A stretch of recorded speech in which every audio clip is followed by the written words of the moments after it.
Hello friends, welcome to our channel. सबसे पहले आप सभी को धनतेरस की शुभकामनाएं। ऐसी मान्यता है कि धनतेरस पर विधि विधान पूजा करने से माँ लक्ष्मी की कृपा हमेशा बनी रहती है। दिवाली से पहले धनतेरस पूजा का विशेष महत्व माना गया है। इस दिन धन और आरोग्य के देवता भगवान धन्वंतरी की पूजा के साथ माँ लक्ष्मी की पूजा भी की जाती है। ऐसी मान्यता है कि इनका जन्म समुद्र मंथन के दौरान हुआ था। फिर इनके 2 दिन बाद माँ लक्ष्मी प्रकट हुई। धनतेरस के दिन सोने, चांदी, बर्तन, कई जगह झाड़ू की भी खरीदारी करने की परंपरा है। ऐसी मान्यता है कि धनतेरस पर विधि विधान पूजा करने से माँ लक्ष्मी की कृपा हमेशा बनी रहती है। आज मैं आपको पौराणिक धनतेरस की कथा सुनाने जा रही हूँ।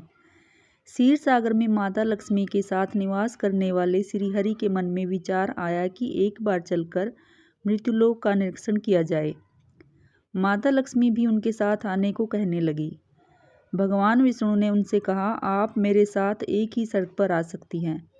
आपको मेरे कहे अनुसार चलना होगा, मेरी सभी बातों को मानना होगा।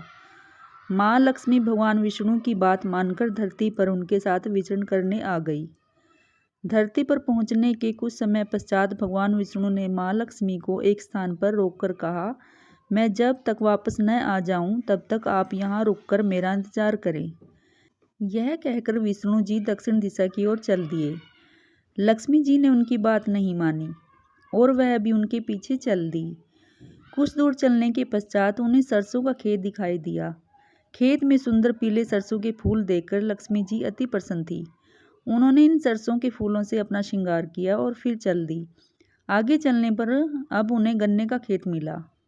पके तैयार गन्ने को देखकर माँ लक्ष्मी से रहा नहीं गया और फिर वह गन्ने के खेत में रुककर गन्ना चूसने लगी। अपनी आज्ञा का उल्लंघन देखकर भगवान विष्णु को माता लक्ष्मी पर क्रोध आ गया। उन्होंने माँ लक्ष्मी को शाप दिया, तुमने मेरी आज्ञा का उल्लंघन किया है, तुमने किसान के खेत से चोरी की है। इस सब के बदले अब तुम्हें 12 वर्ष तक किसान के घर रहकर उसकी सेवा करनी होगी। भगवान माता लक्ष्मी को धरती पर छोड़कर क्षीरसागर वापस चले गए। 12 वर्षों तक माँ लक्ष्मी ने किसान के घर में रहकर उसे धन धान्य और रत्न आभूषणों से भर दिया। 13वां वर्ष लगते ही शाप पूरा हुआ। भगवान विष्णु माँ लक्ष्मी को अपने साथ ले जाने वापस धरती पर पहुंचे। भगवान विष्णु को देखकर किसान ने लक्ष्मी जी को उनके साथ भेजने से इनकार कर दिया।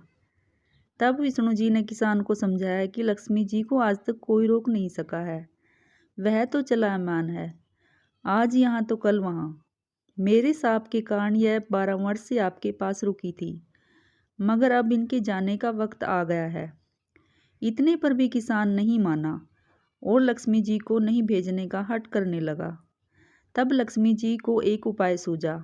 उन्होंने कहा, मैं जैसा कहूँ आपको वैसा करना होगा।